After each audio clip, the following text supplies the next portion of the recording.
Yes, what is your take on this, Daktari, being an environmentalist?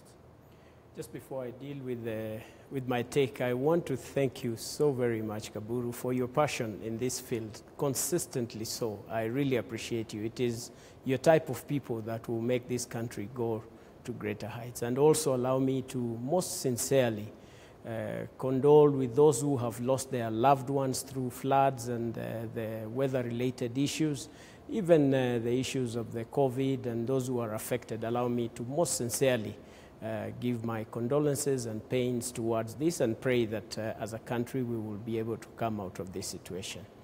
Having so said, our country is facing a lot of high precipitation that is unprecedented over the years. And we are in a position that we need to start thinking, what can we be able to do? And your question is right. There is quite a lot of rainfall that has taken place over the years, flooding that has led to a lot of complications in different places, and of course higher erosion and degradation that has led to some of this flooding. So it's a mixture of so many issues, Kaburu, and I believe we will be discussing to see what is the best solution at the end of this, because many people, this is unprecedented. You look at the lakes that we have, Lake Victoria rising above 2 meters from its current situation and messing up lives and sicknesses and so much that is affecting people.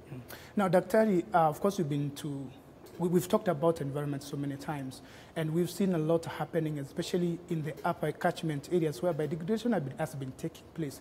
Can we maybe say that the cost for rising of water in the ocean, or sorry, in the lakes, is a result of siltation due to environmental degradation? Mainly and majorly so, yes, because when you look at the amount of water that gets into the river through the rivers into the lake, the level of the water has risen, and this is because of degradation, as I said earlier on.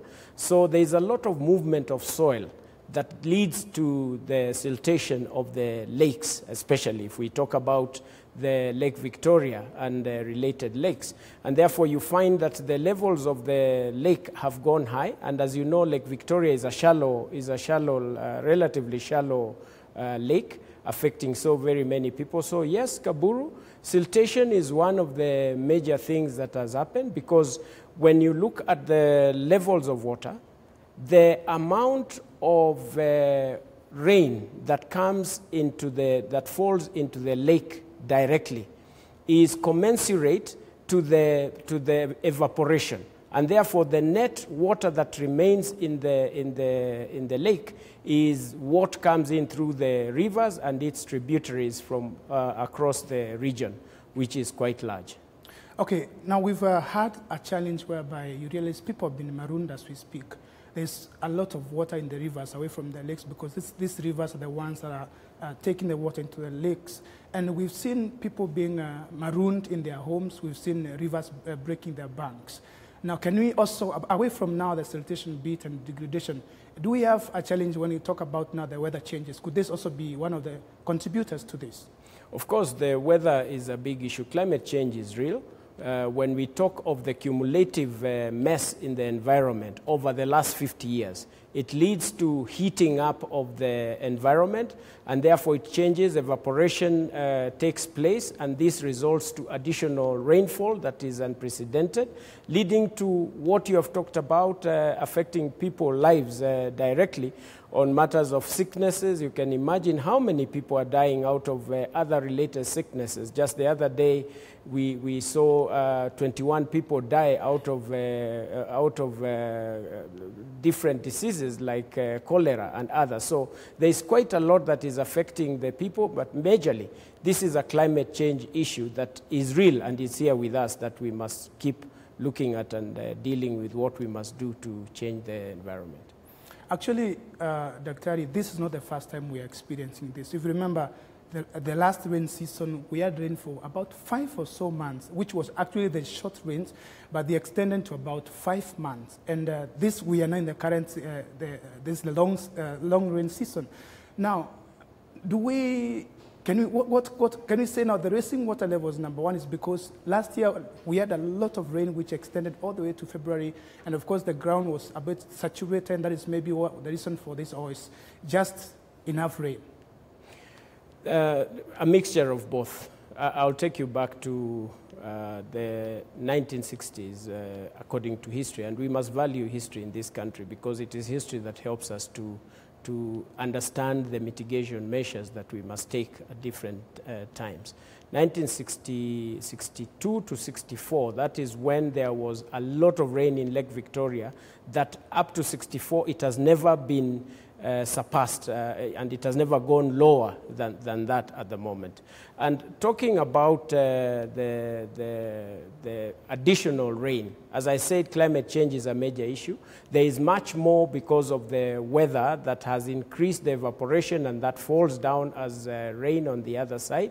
There has been quite a lot of changes. Weather patterns have totally changed over the years. I mean, talk about Ukambani, as we talk about disaster in other places, they have enjoyed rain continuously for the last about 6 months or even more, leading to a lot of harvest. So it is both sides. There is a lot of advantage and disadvantage equally on the same.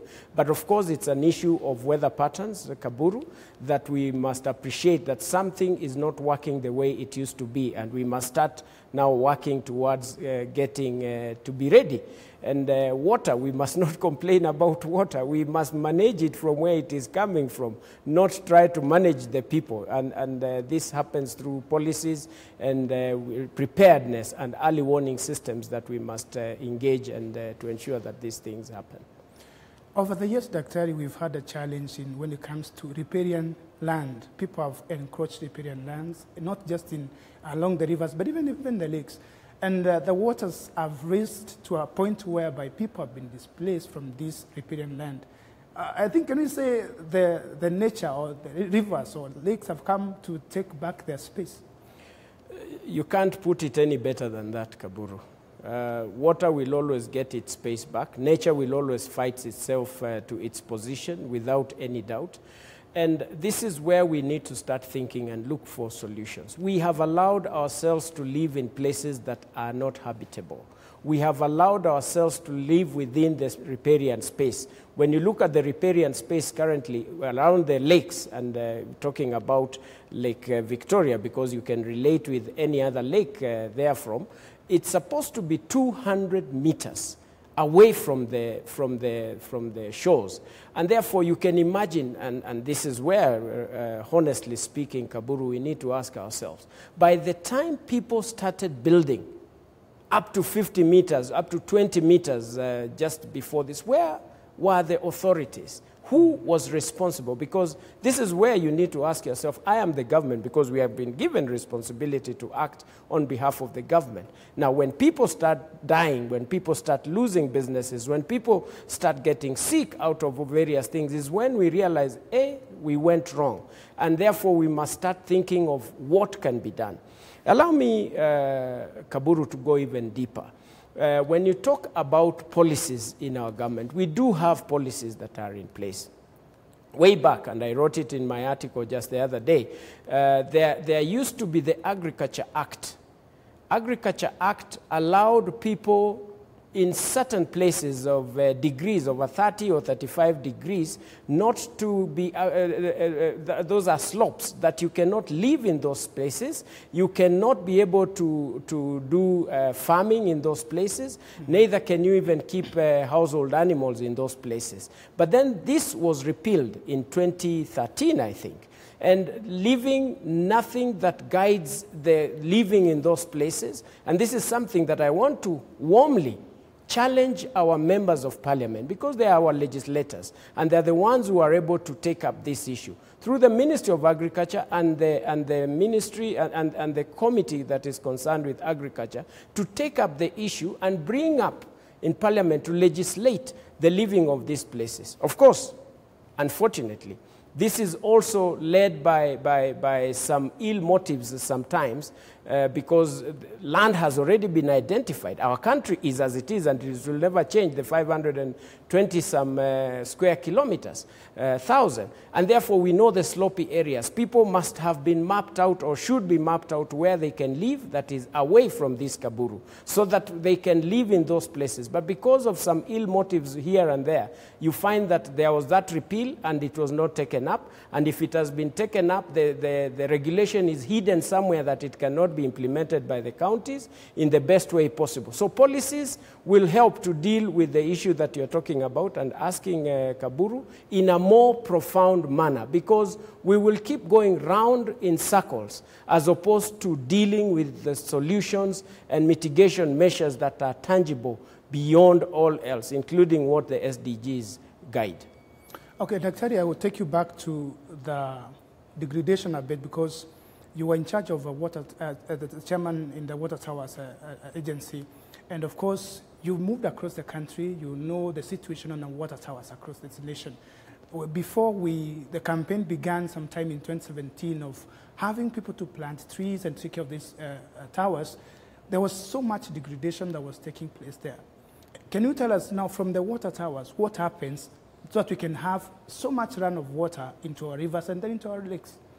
Degradation has led to this, and thank you for mentioning about my stay at Kenya Water Towers. We did a lot of regulation. We brought out in the reports, and the institution continues to bring out in their reports what is happening. There is a lot of soil erosion, a lot in this country. And it is during my time there that I noticed that something needed to be done. And what needs to be done, you can remember during the 4 years where we had the Momonyoko wa Udongo Commission, or the Commission for Soil Erosion. We currently do not have an institution in this country that is dealing with matters of soil erosion in the level that we ought to deal with. In my time, after making requests through the Treasury, the match that we could get was only 50 million to try and control soil erosion. I believe even if there is a budget today in Kenya Water Towers, it's still very minimal, and this needs to be taken up. And it is that institution, through the water towers, because these are also shared resources within the counties and also the region of East Africa, that needs to be dealt with. So soil erosion is a major issue. The other thing is about people doing and interfering with the water towers for various activities, be it farming, be it keeping our domestic animals in such places. And therefore, the recommendation was very clear during my time, and I believe that this is still the motive of the institution, that there must be deliberate fencing off of these water towers, because as long as they are accessible, as long as the hedges or the fencing and the survey works has not been done in water towers, there will always be interference, because the distribution of water in our country is not even. Therefore, you find some areas have a lot of water, and people will want to move to those places to be able to live in those places. In this country also, what I realized, Kaburu, there are people who are living in places that they should never have even walked into, leave alone living. They are staying in very high places and extremely slopey places. And when you listen to them, they say, oh, in 1980, in 1990-something, in the year 2001, there are people who came and they say they are going to send us to different places. They have identified land for us, but we are still waiting. Meanwhile, we are doing what we need to do because we got a hit to eat. And therefore, these are some of the things that are actual. So when you ask and you follow some of these things, you find that, oh, land was identified and then it was changed for something else. You find that things that needed to be done for specific people has been changed because of political reasons. People feel that if you move these people, you're moving them from my constituency into a different constituency where I can lose the votes. Some of these things. You also find that there are areas that need dikes. that have never been constructed, even though money has always been in the budget. And you find that the equipment is not able to get some of these things out there to help in flood. The flood management system needs to be very actual, very practical, and it is scientific. There is nothing political about it. The politics required is to support activities of the scientists and reports that have already been put in place to be implemented for the good of our country. Because dealing with the aftermath of such messes is much more expensive than dealing with the measures that can be preventive to save our nation. So my experience in Kenya Water Towers, and it continues to be as an environmentalist, is that there is a lot that needs to be done. But fencing off and soil erosion management, putting money where our trust is, or our mouth is what we must be able to do. We cannot just ask people to do what they have to do, including Lake Victoria Basin and such institutions that are dealing with the water towers regions, the Kenya Forest Service. We must support them financially and then have the right people in those places as it is in some of the places, so that it adds value to what exactly has been recorded as the problems and challenges. So, Dr. what we can say is that there's no political will when it comes to environment management in the country. I think politics is relative, Kaburu, because, I mean, there is one good thing of having the political support or the political will, but it is another when it is the actual implementation of what is expected to do. Money is required, and then the oomph of the politicians, without having to look at what will happen after the elections or during the elections or before the election. This is what we must be able to deal with. There are some cases where some politicians duck, and there are others where they just let go at the right time when a decision is supposed to be made. I mean, for instance, how can you have people living in water towers? How? Explain that to me, Kaburu.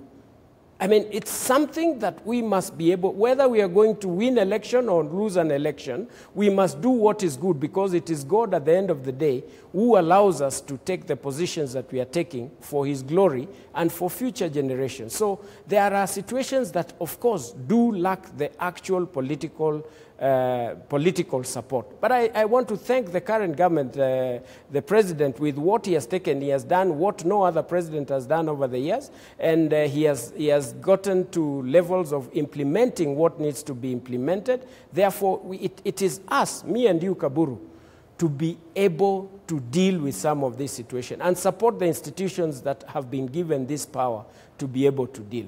Politics will follow, and at the right time, I'm sure it will be the direction of everybody else. This is a situation that affects the livelihood of our people and the food, the farming that we must enjoy. Okay, Doctor, you've heard currently we have so much water. And I want to talk about water harvesting in this country. You realize that we have rains, and after a few months, 3, 4, 5 months, you see people struggling to get even drinking water, safe, clean water, sorry, I beg your pardon, in the country. Now, where we've gone wrong, because we have a whole department in the Ministry of Environment, which is in the Ministry of Water, which is involved in water harvesting. Do we have a challenge in this, or we don't really take much heed into when it comes to water harvesting in this country?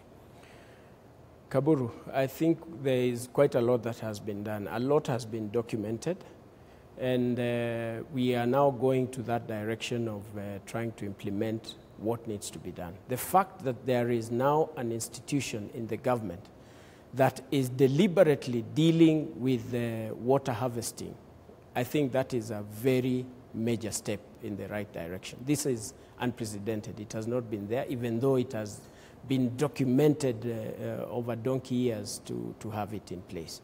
We now need to create awareness. The amount, I mean, it's a shame that it can rain as it is raining right now, and 3 weeks later, you find people with donkeys going for water 5 kilometers away. It beats every logic.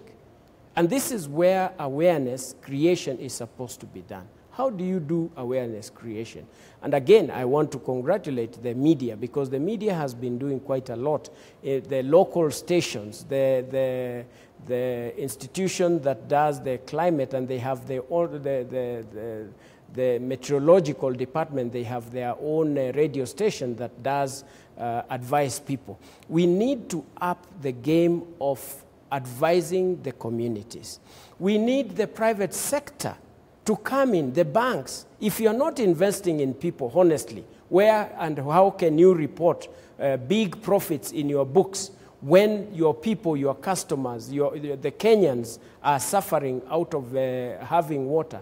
You find institutions that are supposed to buy water tanks or finance water tanks. They are not doing what they are expecting to do. You find that the government, the institution that is given the finances or the authority to deal with the water harvesting is not getting sufficient funding from the treasury, and because of various reasons. Anyway, it's not a blame. I'm just saying there needs to be a deliberate move that funds such an institution, and then doing dams where they are expected, because the same dams will also help in the management of floods at different places, and allowing this water to be used for commercial purposes at the grassroots level.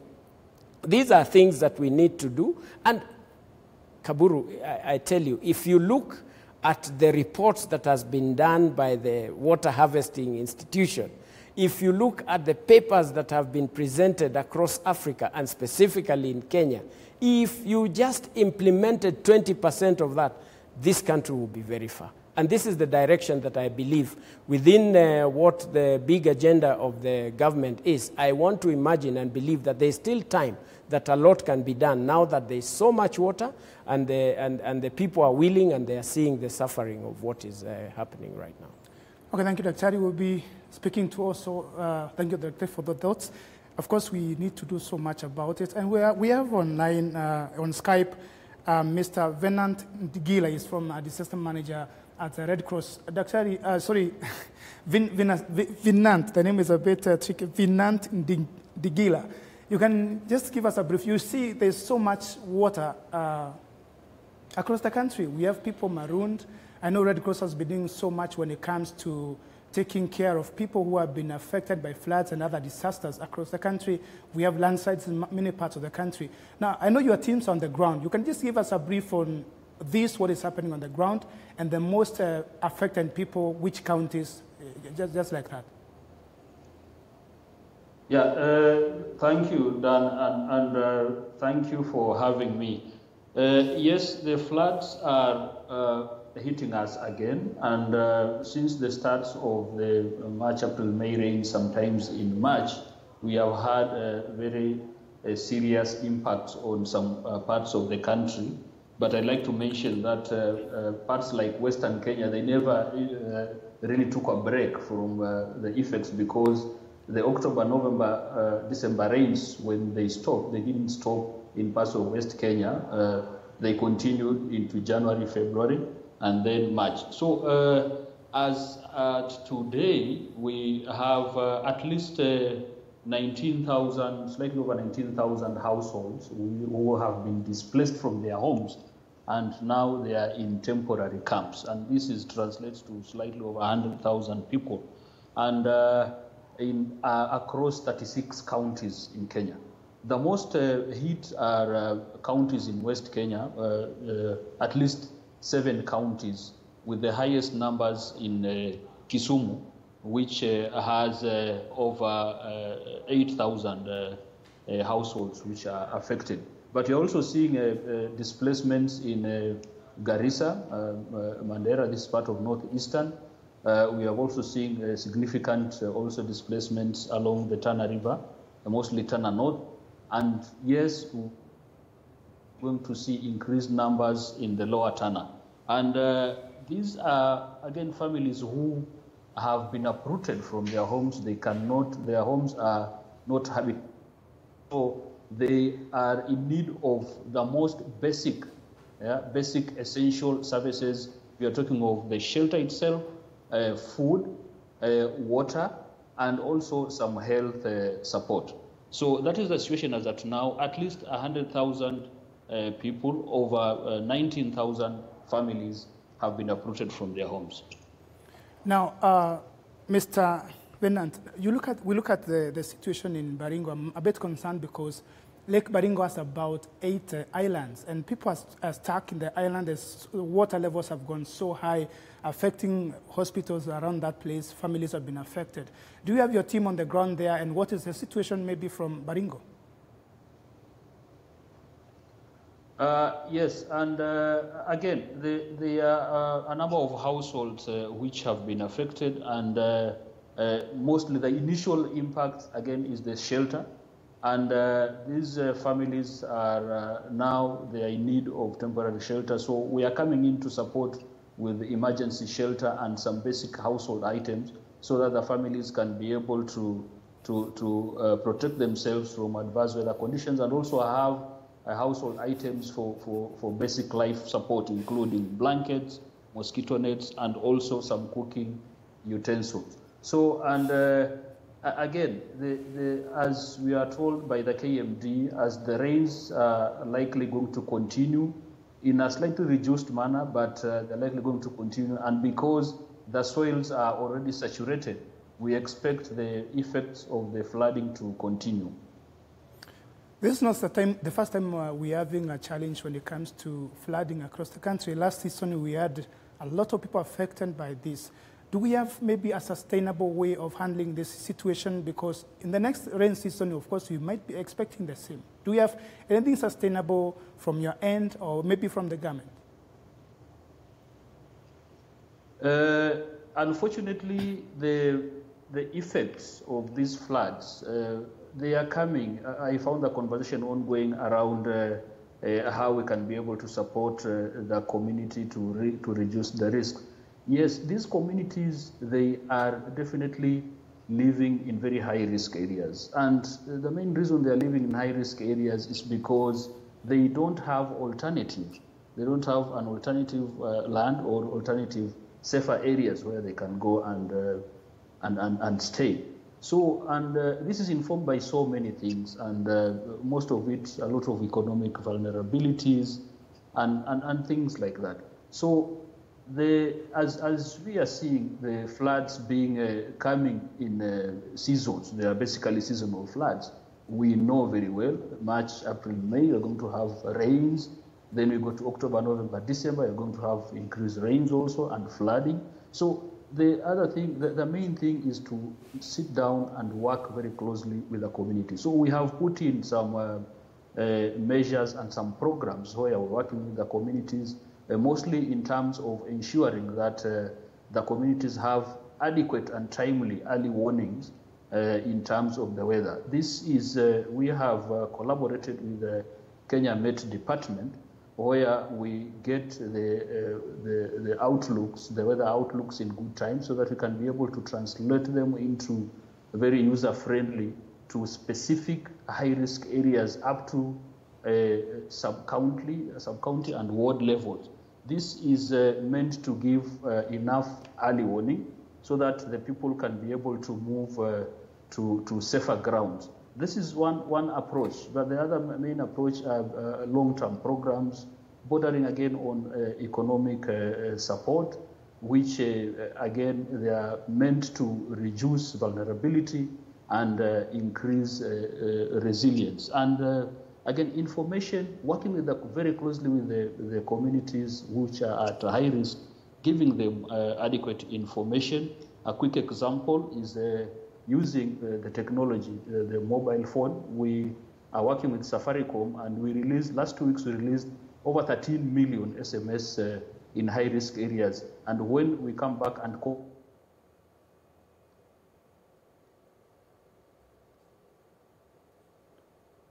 lives or direct loss of lives, there's some reduction. Okay.